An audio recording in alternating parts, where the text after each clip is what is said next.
O emagrecimento deve ser consequência de um processo prazeroso, porque caso contrário vai acontecer o quê? Do seu cliente criar resistência. Mas o que seria resistência? Resistência é quando o seu cliente ele não quer mais saber de nada relacionado a dietas. Ele está por um fio de mandar tudo para o escambau, porque ele não aguenta mais falar em perda de peso, em reduzir a alimentação, mudar processos de emagrecimento, mudar o planejamento alimentar. Por quê? Porque ele foi vítima de muitos processos que não tiveram resultados. Na maioria dos casos da resistência, ela vem por traumas, principalmente por causa de problemas relacionados a um tipo de dieta que não coube dentro da realidade daquele cliente. O que deve ser feito para evitar a resistência? Vamos lá. Primeiro ponto é evitar ao máximo dietas restritivas, tanto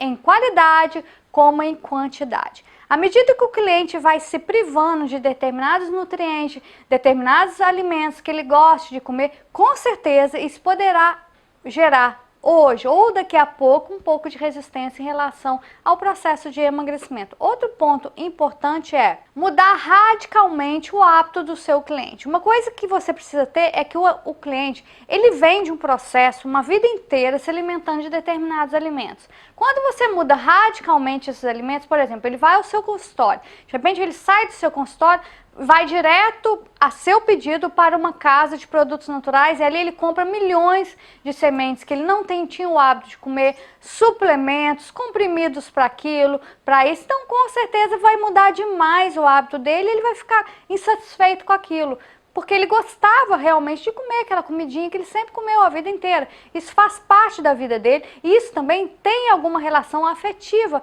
com lembranças da avó, do vô, da mãe, do pai. Então toma muito cuidado quando você for mudar radicalmente a alimentação do seu cliente. Outra coisa, mudar, por exemplo, hábitos regionais. Se o cliente é baiano, você vai mudar completamente o cardápio dele e colocar no cardápio itens que não tem nada a ver com o que ele está acostumado a comer na Bahia. Outra coisa, você tirar do cardápio dele aquelas coisas, aqueles alimentos que ele gosta e que ele sente prazer. Por exemplo, um doce que a avó fazia, um doce que a mãe fazia. Por que tirar isso? Para quê? Se ele pode sim estar ingerindo com consciência, você trabalhar a consciência nele em relação ao alimento. Ou seja, não pode comer um prato de brigadeiro, mas ajude ele a entender e ter consciência que ele pode sim comer o brigadeiro, mas comer um brigadeiro, 2 brigadeiros e pronto. Outra coisa que realmente pode gerar resistência é você começar a demonizar os alimentos para o seu cliente. Ah, não coma isso que faz mal para a saúde. Ah, carboidrato é vilão. Ah, açúcar é isso. Ah, fruta é aquilo. Entendeu?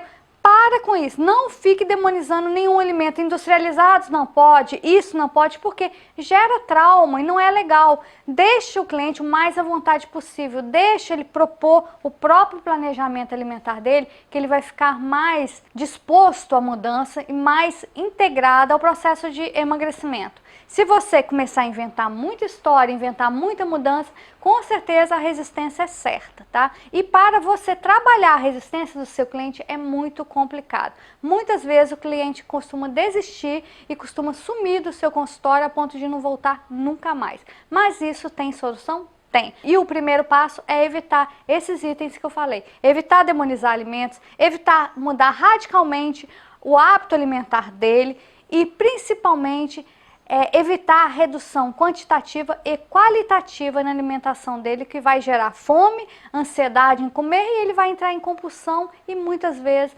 logo depois vai voltar a engordar, o que vai gerar a famosa resistência. Então, se você gostou desse vídeo, curta, compartilha. Se você estiver no YouTube, clique no meu sininho para que o YouTube te mostre mais vídeos. Te vejo no próximo. Tchau, tchau.